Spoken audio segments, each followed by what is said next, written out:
नमस्कार, मैं रवीश कुमार। वीडियो में आगे बढ़ने से पहले अगर आपने हमारे रवीश न्यूज ज्वाइन चैनल को सब्सक्राइब नहीं किया है तो सब्सक्राइब कर लीजिए। आपके लिए ये 1 सेकंड का काम है, लेकिन इससे हमारी काफी बड़ी मदद होती है। तो प्लीज लाइक और सब्सक्राइब जरूर करें।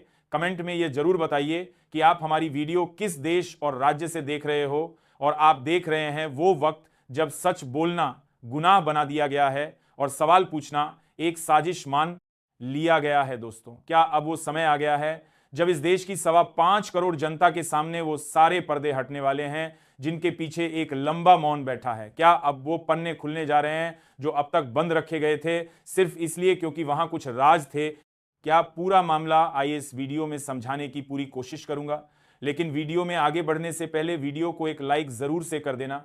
कुछ ऐसे राज्य जिन्हें लोकतंत्र कहते वक्त धीरे बोलना पड़ता था, राहुल गांधी बनाम चुनाव आयोग। यह लड़ाई कोई अचानक से नहीं शुरू हुई। यह लड़ाई उस वक्त से चल रही है जब महाराष्ट्र के चुनावों को लेकर राहुल गांधी ने सीधे तौर पर मैच फिक्सिंग जैसे गंभीर आरोप लगाए। सवाल थे तीखे, तल्ख और सीधे तौर पर लोकतंत्र की बुनियाद से जुड़े हुए। लेकिन जब सवाल चुनाव आयोग से थे तो जवाब भारतीय जनता पार्टी क्यों दे रही थी? यह लोकतंत्र का कौन सा नया अध्याय है जहां सवाल उठाए जाते हैं एक संस्था पर और जवाब देता है एक दल?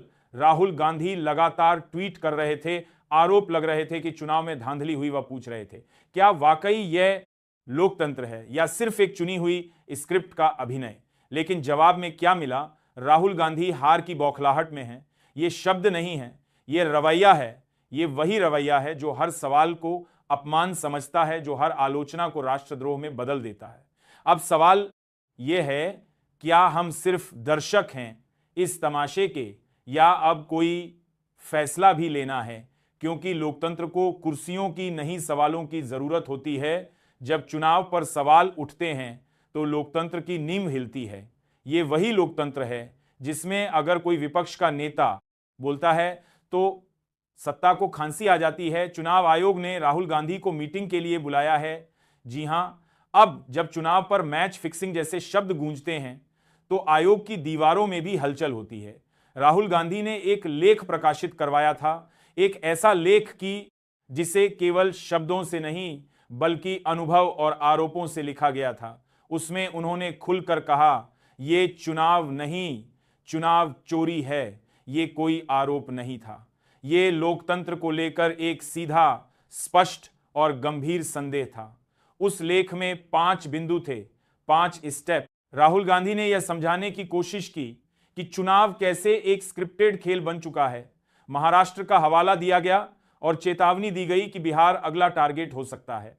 अब चुनाव आयोग ने राहुल गांधी को बातचीत के लिए बुलाया है। सवाल यह नहीं है कि बुलाया क्यों गया, सवाल यह है कि इतने दिन तक चुप क्यों रहा? क्या वाकई में कोई संस्था जो चुनावों की निष्पक्षता की जिम्मेदार हो वह केवल लेख छपने के बाद जागती है? और अगर राहुल गांधी ने सवाल उठाए तो जवाब में रिपोर्ट क्यों नहीं आई? जवाब में प्रेस से लिखा के लिखा रिलीज क्यों नहीं? एक राजनीतिक हमला क्यों? लोकतंत्र में चुनाव आयोग एक निर्देशक होना चाहिए, दर्शक नहीं। लेकिन जब सवाल उठते हैं ये तो जवाब देने के बजाय संवाददाताओं को बुलाना एक नया ट्रेंड है। राहुल गांधी ने जो 5 स्टेप्स बताए वह अब सिर्फ आरोप नहीं, एक चुनौती बन चुके हैं। अब देखना है कि मीटिंग में सवाल पूछे जाएंगे या सिर्फ सफाई मांगी जाएगी। चुनाव का खेल, राहुल गांधी के 5 सवाल, लोकतंत्र के नाम पर जो कुछ हो रहा है उसे देखकर एक बात समझ में आती है, चुनाव अब सिर्फ चुनाव नहीं रह गए हैं, वह एक प्रबंधन बन चुके हैं। Management of mandate. Rahul Gandhi ने हाल ही में जो आरोप लगाए हैं वह किसी भाषण का हिस्सा नहीं है, वह एक दस्तावेज हैं, एक दावा नहीं, एक चेतावनी है। और यह चेतावनी सिर्फ महाराष्ट्र के लिए नहीं, पूरे लोकतंत्र के लिए है। पहला आरोप, चुनाव आयोग में अपने हिसाब से लोगों की नियुक्ति की जाती है।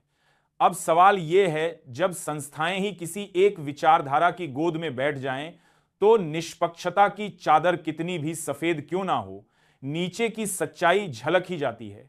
दूसरा आरोप, वोटर लिस्ट में फर्जी नाम जोड़े गए। मतलब आप सुबह उठते हैं और आपकी बगल वाली गली के किसी बंद कमरे में 400 नए मतदाता पैदा हो चुके होते हैं और आपको इसकी भनक तक नहीं लगती। तीसरा, वोटिंग का टर्नआउट जरूरत से ज्यादा दिखाया गया, यानी जो लोग कतार में नहीं थे वह भी कागजों में वोट डाला है। ईवीएम की चुप्पी यहां सबसे तेज बोलती है। चौथा, जहां भाजपा हार रही थी वहां फर्जी वोट डलवाए गए।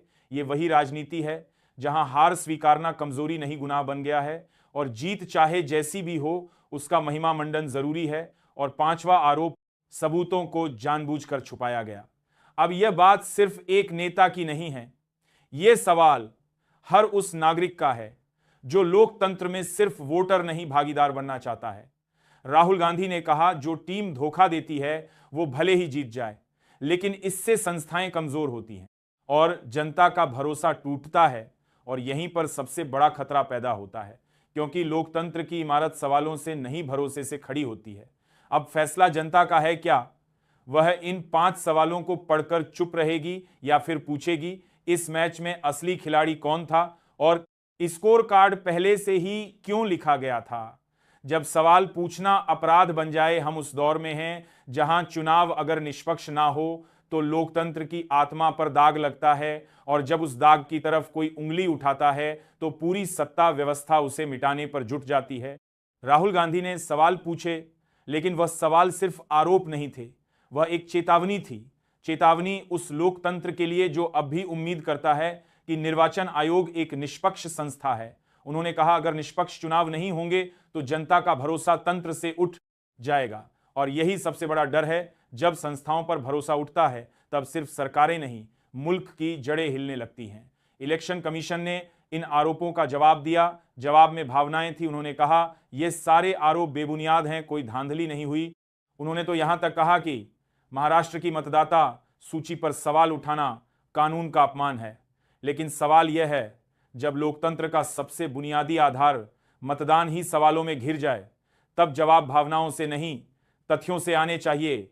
राहुल गांधी ने तो सवाल चुनाव आयोग से किए थे, लेकिन जवाब कौन दे रहा था?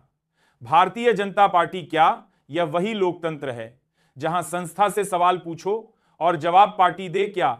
यह वही व्यवस्था है जहां हर सवाल को हार की बौखलाहट कहा जाता है। जब राहुल गांधी ने पूछा, चुनाव में फर्जीवाड़ा हुआ या नहीं, वोटर लिस्ट में हेराफेरी हुई या नहीं, तब भाजपा नेता प्रकट हो गए। शर्मनाक है, बौखलाहट है, निराशा है, पर जवाब नहीं। लेकिन आज की जो खबर है वह शायद राहुल गांधी के लिए एक नैतिक जीत है। नैतिक जीत, क्योंकि जब कोई संस्थान बातचीत के लिए बुलाता है तो इसका मतलब ये नहीं कि वह सिर्फ समझाना चाहता है, बल्कि ये भी हो सकता है कि अब वह सुनने को भी तैयार है, और यही बदलाव की शुरुआत होती है। ये वही दौर है जब किसी नेता का सवाल पूछना उसकी जीत बन सकता है, और शायद राहुल गांधी की इस मुद्दे पर यही नैतिक जीत अब सामने आती दिख रही है।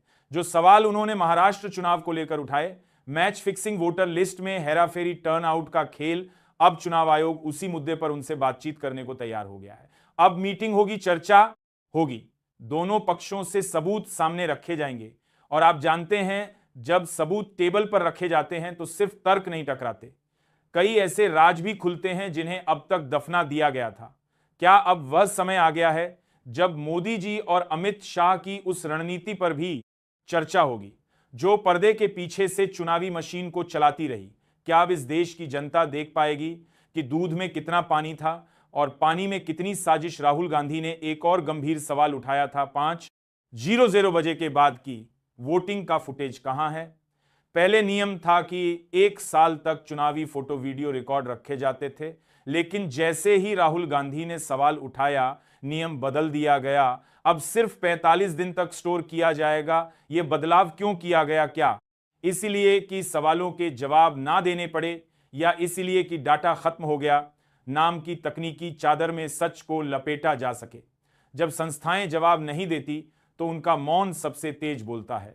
और अब जब चुनाव आयोग ने राहुल गांधी को बुलाया है तो शायद वह आवाज अब दीवारों से टकराकर लौटेगी नहीं, बल्कि फाइलों के बंद कोनों से निकलकर संसद की गूंज, जिससे जवाब चाहिए था वही सबूत मिटा रहा है। आपकी क्या राय है? आप हमें कमेंट करके बताइए। चलो मिलते हैं एक और वीडियो के साथ।